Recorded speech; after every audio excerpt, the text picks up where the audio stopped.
Most people assume that if a food is on the store shelf, it is perfectly safe. But the truth is, there are varieties of dairy so hazardous they have sparked international bans and even police raids. Today, we're not raiding, but uncovering 5 of the most dangerous cheeses in the world, and some of them are even banned. Number 5. Casu marzu. We have to start with the worst of dangerous dairy, a cheese so controversial that it is officially illegal to sell in its home country. Casu marzu is a Sardinian sheep's milk cheese that takes fermentation to a level that sounds like a horror movie. While we usually look for postbiotics to help our gut, Casu marzu relies on live insect larvae, specifically the Pyophila casei or cheese fly. The process is intentionally disgusting by design. The cheese is left outside with the top removed to invite flies to lay their eggs. As the eggs hatch, the maggots eat through the cheese, their digestive enzymes breaking down the fats into a liquid-like texture called lacrima, or tears to be exact. This extreme decomposition creates a flavor so intense it is described as a burning sensation on the tongue, but the real danger lies in the larvae themselves. These maggots are capable of jumping up to 6 inches when disturbed, but the biological risk is even scarier. If you eat the cheese while the larvae are alive, they can survive your stomach acid. Once they enter your intestines, they can hook into your stomach lining, causing a condition called intestinal myiasis. This leads to severe abdominal pain, vomiting, and bloody diarrhea. While some locals consider it an aphrodisiac, the science is clear.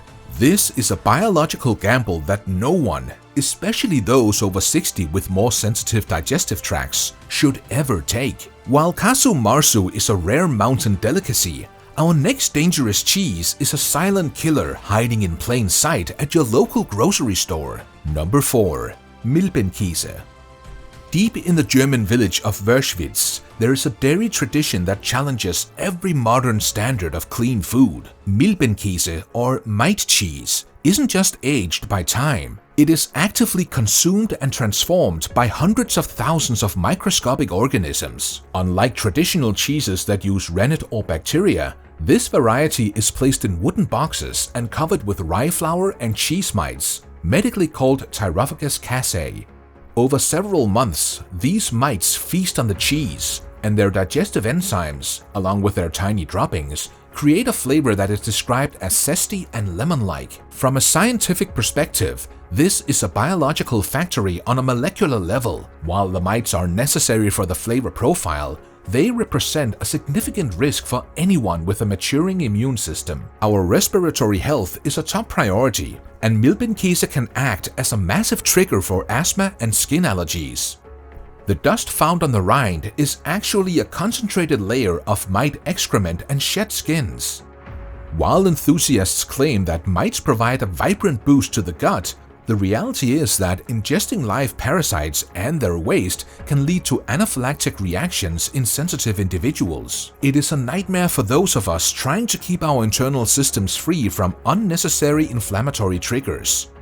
In many parts of the world, this is considered a contaminated product rather than a delicacy, making it a forbidden gamble for the health-conscious senior. While the mites of Germany thrive on the surface, our next cheese hides its danger in a salt-soaked rind.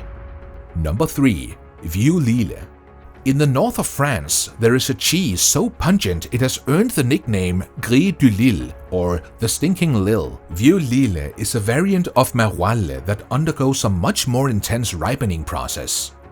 It is soaked in a heavy brine for 3 months, creating a gray, slimy rind and an aroma that many describes as fetid or decomposing. This isn't just a sensory challenge, it is a cardiovascular red flag. As we reach our 60s and 70s, our kidneys become less efficient at processing excess salt, and Vieux Lille is a literal sodium bomb. The science behind this stinker involves a specific washed rind technique. By repeatedly washing the cheese in salt water, cheesemakers encourage the growth of Brevibacterium linens. While these bacteria create the iconic smell, the high moisture and the high salt environment can also mask the presence of more dangerous pathogens.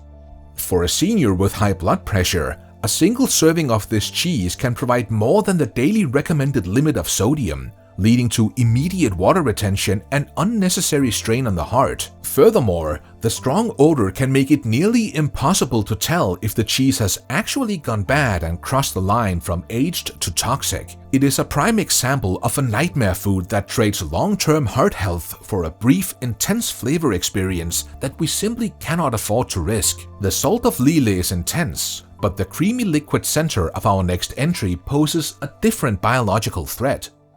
Number 2. Époisse. Often cited as Napoleon's favorite dairy indulgence, Époisse de Bourgogne is a cheese so famously smelly that it is reportedly banned from public transport in France. But the smell is the least of our worries. This is a soft-ripened raw milk cheese that is washed in Marc de Bourgogne, a potent pomace brandy. The result is a cheese that is so runny and creamy it must be eaten with a spoon. From a microbiological standpoint, this liquid state is a warning sign.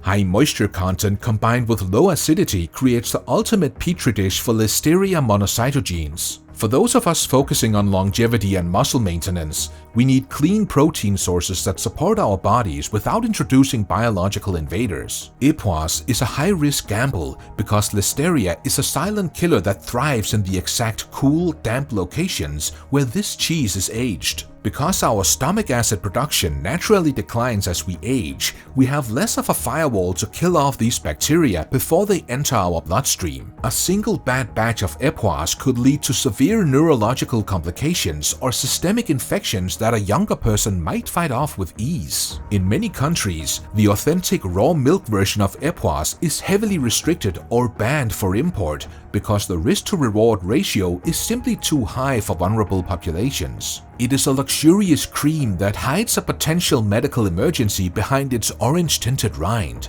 From the creamy risks of Burgundy, we travel back to the dark, wild caves where natural mold becomes a hazard. Number 1.